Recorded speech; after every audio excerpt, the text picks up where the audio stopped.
Hi, welcome back to Art and Soul. My name is Mike Severin. I'm so glad you could join me today. Today's episode is going to be airing over Valentine's Day, so I'm going to kind of dedicate this show for Valentine's Day and to the love of my life, CJ. And even wore my pink shirt, all just for Valentine's Day. So what we're going to do today is we're going to paint. Kind of here lately, I've been painting a lot of aspen trees, birch trees, whichever you would like to call them, and people seem to really enjoy them and like them. So I thought we'd just paint another one of those tonight, a little different than the one that we did here about a month ago, if you happen to see that one. But we'll kind of walk through the process, and I think we can probably finish this up in a couple of weeks. So we'll get started tonight. I just wanted to go through the colors really quickly with you that we have on our palette. And here on the left, we have our cad yellow, our cad orange, our alizarin crimson, our titanium white, cobalt blue, and our yellow ochre. And tonight, what we're going to do is we're going to start with a big brush.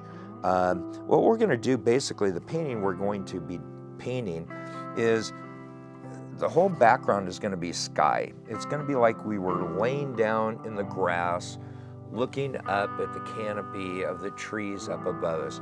So we'll have some of our trees that are coming up here, and then a big canopy of leaves up here in the top with lots of blue sky around it, like a beautiful afternoon laying there, maybe with your love on a blanket with a glass of wine, staring up at the beautiful canopy. So that's what we're gonna do. So let's get some sky over the whole canvas here.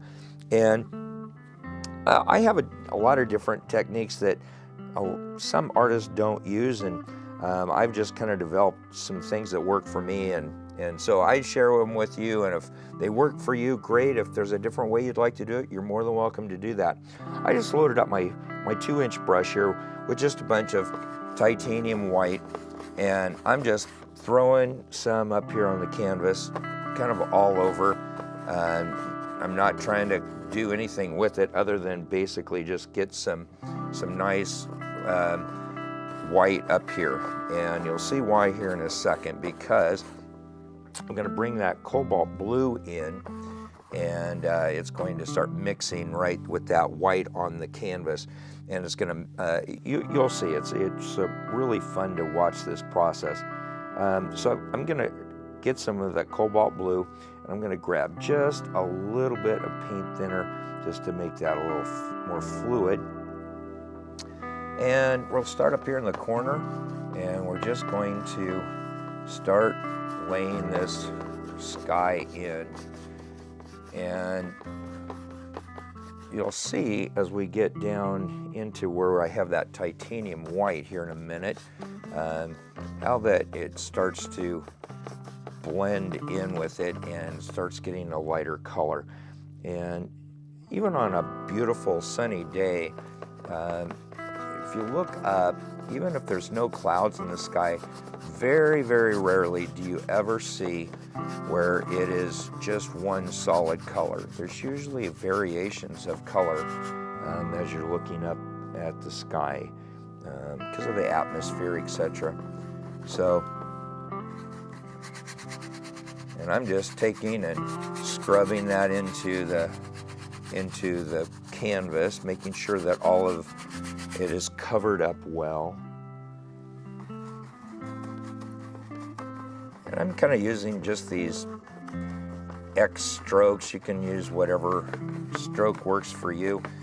Basically just wanting to get paint so that the whole canvas is covered. And I just grabbed some straight titanium white and throwing that in there. I just want this a little bit lighter, maybe down here towards some sections during the center of it. And even just bringing that in, kind of scurrying that around on the canvas, it almost takes on a look like maybe those are some some light clouds. We might just leave that in there rather than blending them all out. As you can see, I'm not taking a whole lot of care here as I'm putting this on. It's really just a matter of we're just trying to cover up that canvas, get all of that white that's there covered up. And for those of you that have watched and know the process, basically this first episode, like any painting, is what is called the underpainting. It's just the base that gives us the foundation that we can use then to finish out the painting. And so we lay out everything and get kind of our tones, tonal values correct, and the placement of our subject matter, and then we can start then developing the painting. We'll get a part of that done even today, but this is just, you know, a lot of times it just looks like a bunch of color just slapped on the canvas, which in a lot of ways that's exactly what it is. I got a few little hairs that are on there, and I'll bring this up too, because a lot of people stress over hairs. If you can get them off now, that's great. If you can't, or you don't catch one of them, once the paint dries, you can just come back in with your finger and you can just roll it off, and they come off really good, and you don't even see them on the canvas. So I've now grabbed my big 3-inch brush, and we just want to blend this out a little bit, soften it, and I'm just using really big X strokes here. And where I had incorporated in those directly into the white, really almost looks like there's just some very, very fine clouds that are dancing across the sky. I love watching the clouds and the formations. I think it's a lot of fun to, of course, as an artist, I see all sorts of weird shapes in the clouds, but that's fun. So you can say pretty quickly and pretty easily we've got a nice, beautiful sky there. So now what I'm going to do, we'll put down that brush, and I'll actually just grab a 1-inch brush. And what we're going to do is we're going to bring in some big old trees that are coming up. Now, in order for it to have the illusion that we're looking up into the canopy of the branches, we need to make sure that down here at the base, that the width of those tree trunks are quite wide and then go really narrow up at the top.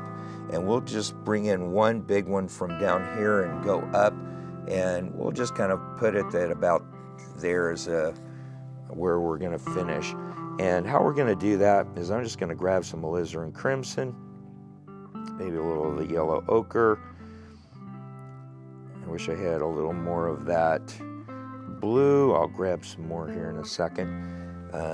But basically we're just going to take and just make a nice big streak down to our corner. And I'm going to grab some more blue really quick and get it on there so I can mix that in.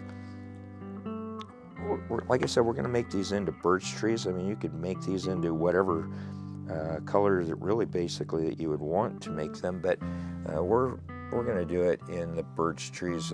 I just love the look of them, and it brings back a lot of memories for me of, and I've talked about it in the past, when I was a child, my grandparents' house had some big birch trees, and I remember laying there when we'd spend the night at Grandma and Grandpa's house, laying there in bed, and right outside the window you could hear the leaves ruffling at night, and I just thought that was the coolest thing, and I love that sound and still do to this day.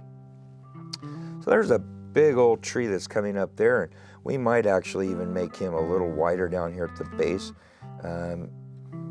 Really, this is up to you on how you want to do this. It's not anything that needs to be followed exactly the way I'm doing it. And we're going to say there's one maybe that's coming in across from the side here, coming up. And maybe there's one that's coming up maybe from about here. About like so. You know, you can put as many trees as you would like, or as few trees in. Whatever you would like to do. It's your painting. You can do it however you'd like to. You're going, man, that doesn't look at all like trees. You'll see here in a minute that it really starts to come together. So now what we're going to do is we need to kind of do some things as far as how we're going to put it together. Now, if you're looking up like this, chances are there's going to be other trees around it. So there's going to be leaves that are going to be up here, maybe limbs that are coming in from the sides, as well as the limbs that would come out off of these main trunks here in the center. So what I want to do is I want to take now and kind of in these corners, bring in some color representing those leaves. And so I still haven't cleaned my brush. That drives a lot of people nuts because they say you never clean your brush. Well, I like how the colors mix on the canvas, and so I've kind of went that cad yellow, cad red, and I'm just taking and just dabbing with this brush. And I'm taking the brush, if you notice, and I'm just constantly turning it and working it. And by doing that, I'm not getting the same pattern on the canvas with every strike, but I'm basically just taking and tapping and just moving it around and tapping. And what we'll do next week is we'll come back in and we'll actually bring in some more defined leaves that'll be more in the yellows, like the trees are changing color. But to begin with, we just want to get a nice base in here of a canopy that we're seeing. And I'm going right over the top of those trunks, and you'll see why here in a minute, because we're going to take and come back in with our palette knife and develop those tree trunks. But I wanted to get this on so that then we could come over the top of it, because this would all be behind in the sky. So there will be some leaves that are coming down here. And again, I'm constantly moving my brush, twisting it, turning it. And by doing that, again, I'm not getting the same pattern with the brush strokes. And it's really important. Otherwise, it doesn't look right. And we want to try to do everything we can to make this so that when someone looks at this painting, they're going to go, oh, that's looking up at the trees through the canopy. And I brought in a little thing there just for composition, just to kind of bring the eye in. We've got this one that's coming in this direction. Our trunks are going in. Everything is coming in so that the eye is going to be focusing on our focal point, which are that beautiful canopy of trees. And I want to keep a little bit of the sky. I don't want to cover up all of it, but maybe just a few little limbs that might be protruding out that direction. This down here, I want to keep it pretty pure and pretty clean, like we've got it. So I'm going to put that one aside, and I want to grab a little bit of, I'm going to cheat. Those that have painted with me in the past know I like to make up my own black, but just for the sake of time, I'm just going to just use straight black out of the tube. I've talked about it in the past, there's reasons for using it. Mixing my own, I can make it a little, the color that I can mix is a little pure and a little richer looking. And as I'm mixing here, what I'm doing basically is I'm getting a pretty good pile of paint here. And I've got the black, the titanium white and some of that cobalt blue. And I want it to be, actually need a little more of the blue in there. So I don't want to over mix this. I just want kind of a nice dark color there on my palette. And I'm using the palette knife, and those of you that that have never used a palette knife, I would encourage you to try it. It's a lot of fun to use. And so I spread the paint out, and it was a mixture of colors that are on the palette there, with the blues, the whites, the black in there. And I came and pulled it across. And what that does is it just gives me a nice little bead of paint that goes the full length of my palette knife. And what we're going to do now is we're going to make these trunks now, and we're going to be developing right now the right side of these trees, which would be, in my opinion, more the shadowed side. So basically, I just put the palette knife on and pull it across. And I'll grab another thing. This is going to be a little bit repetitive as I do this here.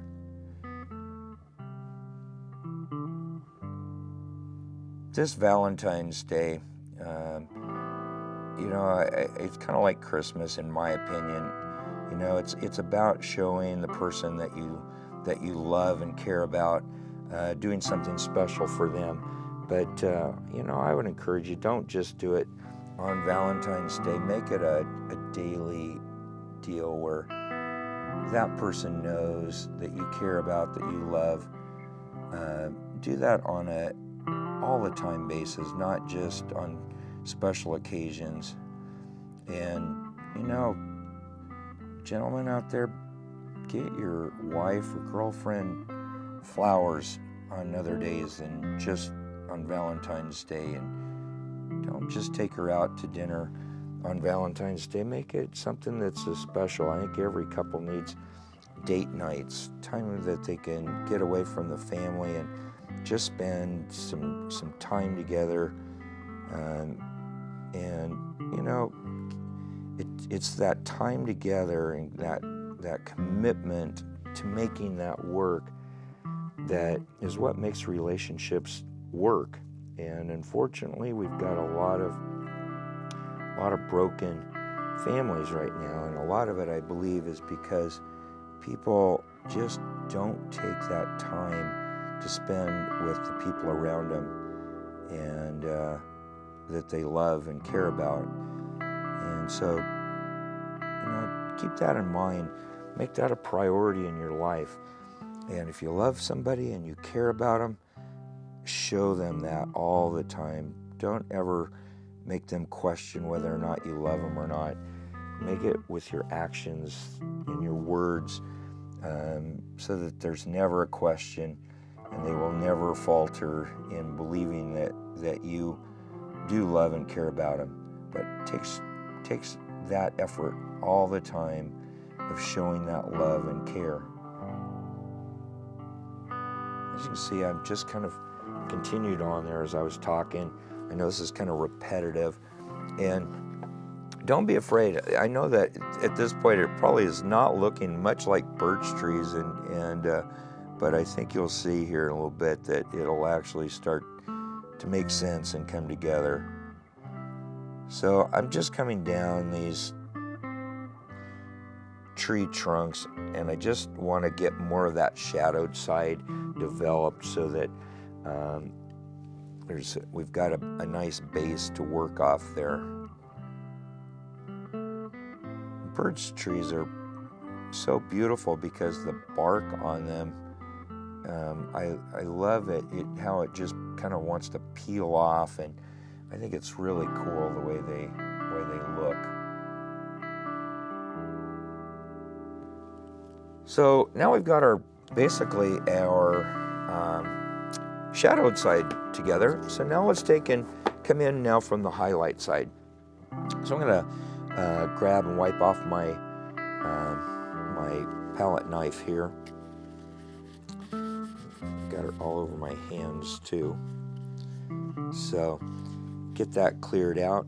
And now I'm going to go straight into the titanium white, just with a hint of that cobalt blue in the mixture. And again, we're doing the same thing, pulling it out and then cutting across, so I've got a nice bead on my palette knife.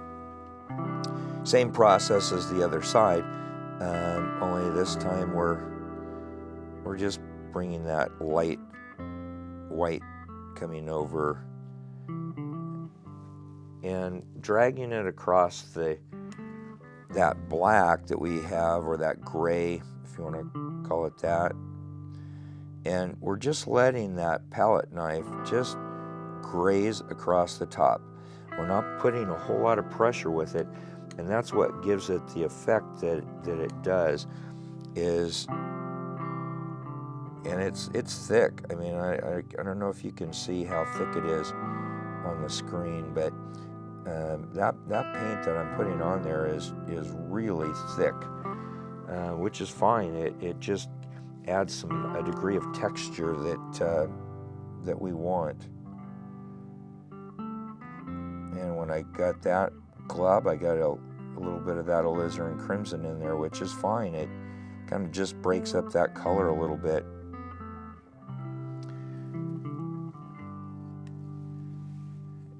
And we just keep building this up.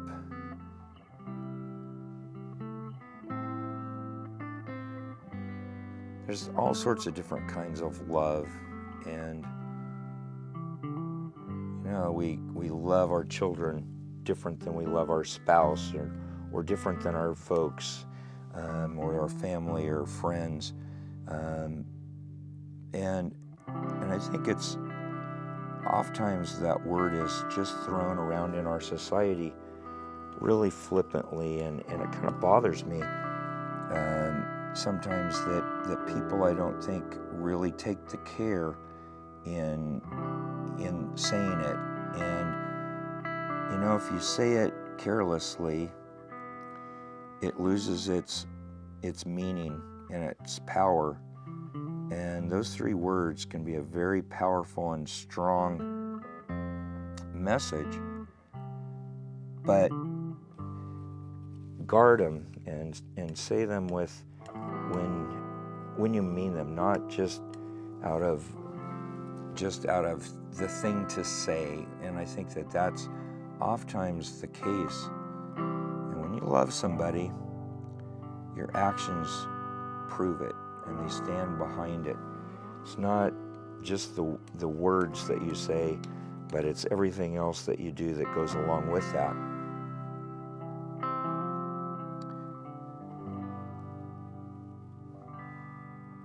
As you can see, I just pretty much have just kind of blocked in a lighter side there on those trees. And you can see already it's starting to take on the look of those beautiful aspen trees. It's still a long ways away because we still have to develop more of the bark, and then we need to develop the limbs that are coming off, and the leaves. And next week we'll get into that and get that more defined, and hopefully next week we can get the painting finished up. There's one other kind of love that I want to talk about before I let you go today, and that's unconditional love, or agape love, a God love. That love is very special. It's the most precious of all love that's out there, and it's one that I try to emulate in my relationships and the people around me, and specifically CJ. That love is unconditional. It doesn't matter your past. It doesn't matter your situation. It transcends time and space. It is there accepting completely that other person with all of your heart and being. You are giving yourself to them. You are accepting them exactly who they are. As we develop in relationships, we start removing layer and layer of our emotions, allowing the other person to come into our soul and into our heart.